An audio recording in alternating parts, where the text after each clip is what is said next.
तो कैसे हैं आप लोग। मैं हूं रोहित सर और आप देख रहे हैं आरसीटी प्राइवेट ट्यूशन। तो हम लोगों ने इसके पहले बहुत सारे लेक्चर्स देख चुके थे। फॉर एग्जांपल हमने इक्वेशंस देखे, हमने महाराष्ट्र बोर्ड का 10th के, हमने मैथ देखे।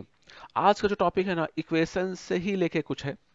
लीनियर इक्वेशंस क्या होता है, हम इसके बारे में जानेंगे। इसका पूरा एक बेसिक जानेंगे कि ये होता क्या है, इसके टाइप्स क्या होते हैं, इसके कंपोनेंट्स क्या होते हैं। हम लोग एकदम डिटेलिंग में जानेंगे और एक लेक्चर में ही पूरा कॉन्सेप्ट क्लियर हो जाएगा। तो देखते हैं। देखो, यहां पर है लीनियर इक्वेशन, मतलब क्या। तो यहां पर समझो, डेफिनेशन क्या बोल रहा है। A linear equation is an algebraic equation in which the highest power degree of the variable is 1. It represents a straight line when graph on a coordinate plane. समझो कहानी को। अगर मैं एक इक्वेशन लिखूं, for example 2x plus 3y equal to 4, 2x square plus 2x is equal to 3, और मैं एक इक्वेशन और लिख देता हूं 3x क्यूब, 3x एक बटा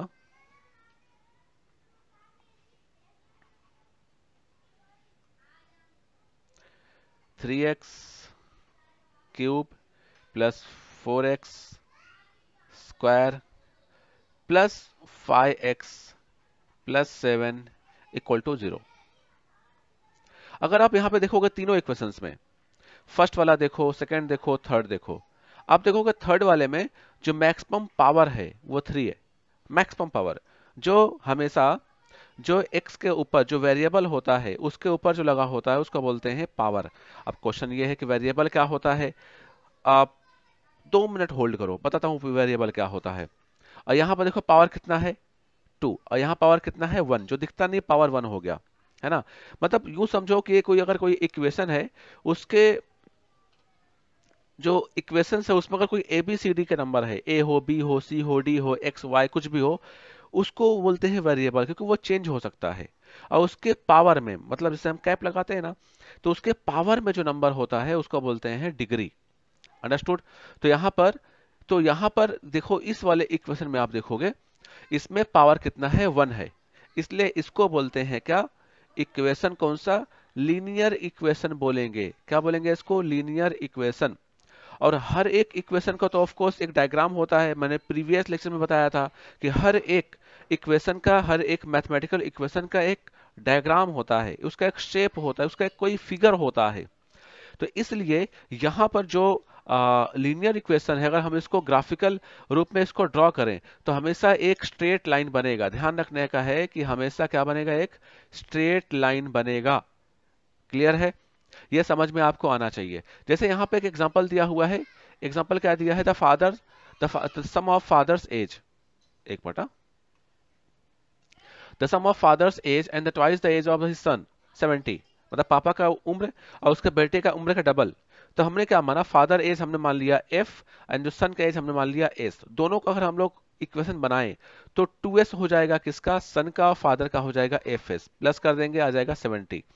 तो जो आया है ये, इसको क्या बोलेंगे हम लोग, ये हो गया हमारा कौन सा इक्वेशन, लीनियर इक्वेशन, क्योंकि इसमें कोई भी पावर नहीं है। अंडरस्टूड, ये आपको समझ में आना चाहिए। इसमें कोई डाउट रहा तो प्रॉब्लम हो जाएगी।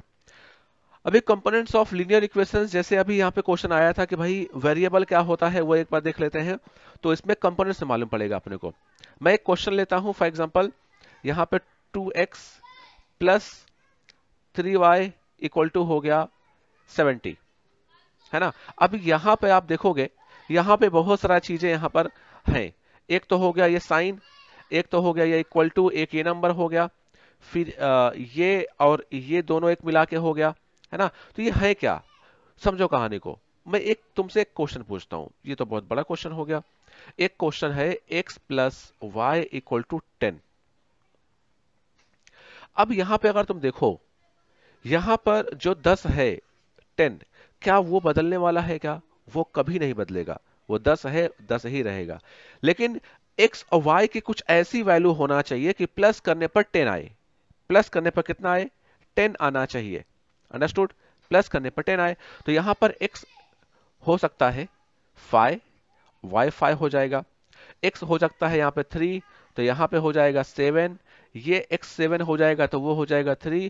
तो मेरा कहने का मतलब ये है कि यहाँ पर every time x and y का वैल्यू चेंज हो रहा है, बट जो 10 है क्या वो चेंज हो रहा है, नहीं। तो यहाँ पर x का वैल्यू एंड y का वैल्यू बार बार वैरी कर रहा है, वैरी मतलब चेंज हो रहा है, इसलिए वैरी से बन गया वेरिएबल। क्या बन गया, वेरिएबल। क्लियर है, इक्वेशन में जो बार बार चेंज हो उसको बोलते हैं वेरिएबल। और देखो ये चेंज हो रहा है क्या, नहीं, ये कांस्टेंट है तो इसको बोलेंगे हम लोग कांस्टेंट।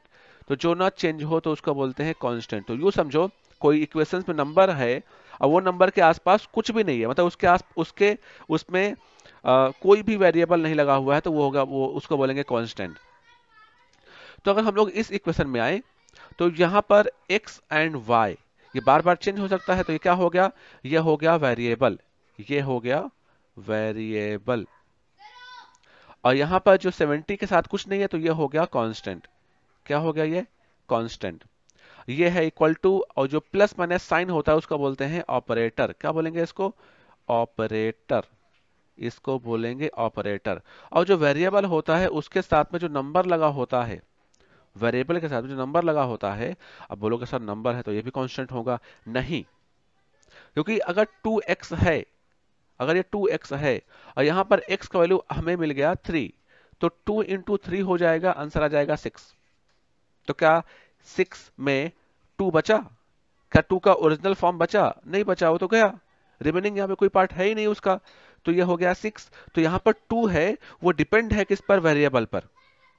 2 भले एक नंबर है बट वो डिपेंड किस पर है, वेरिएबल पर। तो जो वेरिएबल के साथ में जो नंबर मल्टीपल रहता है उसको हम लोग बोलते हैं कोएफिशिएंट, कोएफिशिएंट, ये हो गया कोएफिशिएंट, समझा। तो ये कंपोनेंट्स ऑफ लीनियर इक्वेशंस है, ये तुम्हें मालूम होना चाहिए अच्छे से। अब यहाँ पे टाइप्स ऑफ लीनियर इक्वेशंस की बात करें तो बहुत सारे लीनियर इक्वेशंस होते हैं, बहुत सारे होते हैं। तो यहाँ पर है linear equation in one variable, मतलब वेरिएबल का मतलब मालूम पड़ गया, तो वो इक्वेशन है जिसमें सिर्फ एक वेरिएबल रहेगा, मतलब चेंज होने, जो बार बार चेंज हो सकता है। फॉर एग्जांपल, एग्जांपल देता हूँ, यहाँ पर 2x प्लस 3 इक्वल टू 0। तो यहाँ पे क्या हुआ, सिर्फ एक वेरिएबल है, सिर्फ यहाँ पर सिर्फ एक चीज है जो चेंज हो सकती है बार बार, वो x। Linear equation in two variable, यहाँ पर 2 वेरिएबल होगा, यहाँ पर देखो x एंड y, ये बार बार चेंज हो सकता है, तो क्या हो गया, यहां पर आप देखोगे x, y ये वेरिएबल हो जाएगा। लीनियर इक्वेशंस इन 3 वेरिएबल, तो यहाँ पर 3 वेरिएबल हो जाएगा। यहाँ पर कौन कौन सा वेरिएबल है, x है, y है और z है। और यहाँ पर जो a है वो x का कोएफिशिएंट है, और जो b है वो y का कोएफिशिएंट है, और जो c है वो z का कोएफिशिएंट है। और d के साथ कुछ भी नहीं, तो d क्या होगा, यहाँ पर कांस्टेंट नंबर हो जाएगा। अब यहाँ पर देखो system of linear equations, 2 equations, मतलब देखो यहाँ पर एक इक्वेशन ये हो गया और एक इक्वेशन ये हो गया, ठीक है। ये 10th में मिलेगा। सिस्टम ऑफ 3 लीनियर इक्वेशंस, यहाँ पे देखो 3 हो गया, है ना। फिर होमोजेनियस इक्वेशंस में क्या होता है कि वन साइड 0 रहेगा तो उसको बोलते हैं होमोजेनियस इक्वेशन। फिर एक लीनियर इक्वेशन का जो स्टैंडर्ड फॉर्म होता है वो याद रखने का, यहाँ पर जो ए कैपिटल में लिखा हुआ है, एक्चुअली ये ऐसा होता है कि a1x plus b1y equal to c, और a2x plus b2y equal to c2, ये होता है इसका स्टैंडर्ड फॉर्म। जब 11th में आओगे तो 11th में तुम्हें वो पढ़ने को मिलेगा कि स्लोप के कौन से इक्वेशंस होते हैं, पॉइंट स्लोप के इक्वेशंस होते हैं, और जनरल फॉर्म्स क्या होते हैं, ये सब हम लोग पढ़ेंगे मैथ 1 का 11th का चैप्टर्स में। चाहे आप साइंस लोगे या कॉमर्स लोगे तो इसमें तुमको पढ़ने का मिलेगा। तो जो एक बेसिक जो कॉन्सेप्ट है इक्वेशंस का और लीनियर इक्वेशंस का, ये आपको समझ में आ गया होगा। अगर आपको ये समझना है कि इक्वेशन क्या होता है, इक्वेशन क्या होता है और इक्वेशंस के कितने टाइप होते हैं, देखो इक्वेशंस के टाइप बहुत सारे होते हैं, और इक्वेशंस के टाइप्स में एक टाइप है लीनियर इक्वेशन, और लीनियर इक्वेशंस के टाइप हैं, समझ रहे हो। तो यहाँ पर पूरा कॉम्प्लेक्स नहीं होना, एकदम सिंपल चीज रखने का है। तो अगर तुम्हें ये नहीं समझा है कि भाई इक्वेशंस क्या होता है और इक्वेशंस के टाइप क्या होते हैं, तो उसका एक सेपरेट वीडियो है, उसका डिस्क्रिप्शन बॉक्स में लिंक दिया हुआ है, तो उसको भी जाकर देख सकते हो। तो होप सो ये टॉपिक आपको समझ में आया होगा। अगर कुछ डाउट है या कोई क्वेश्चन है या कोई कॉन्सेप्ट है रह गया है, आपको नहीं समझा है, तो मुझे बताओ। एक बात और है, अगर आपको कभी कोई टॉपिक ऐसा है मैथ में, कोई कॉन्सेप्ट ऐसा है जो समझ में नहीं आ रहा है, तो उसका भी नाम मुझे कमेंट बॉक्स में लिख कर दे दो, मैं उसका वीडियो बना दूंगा। और उसके साथ साथ अगर आप 10th स्टैंडर्ड के हो, 9th के हो, 8th 7th किसी क्लास के हो, आपके स्कूल में कोई पेपर हो रहा है, मैथ का पेपर हुआ, और उसका सॉल्यूशंस आपको नहीं आ रहे हैं, तो मुझे उसका फोटो मेरे ईमेल में सेंड कर दो। उसका सॉल्यूशंस का वीडियो बना के मैं यूट्यूब में अपलोड कर दूंगा, वहां से आप देख सकते हो। तो होप सो ये टॉपिक आपको समझ में आया होगा, ये कॉन्सेप्ट आपको समझ में आया होगा। अगर कोई डाउट है तो मुझे बताओ। Thank you so much for watching my video.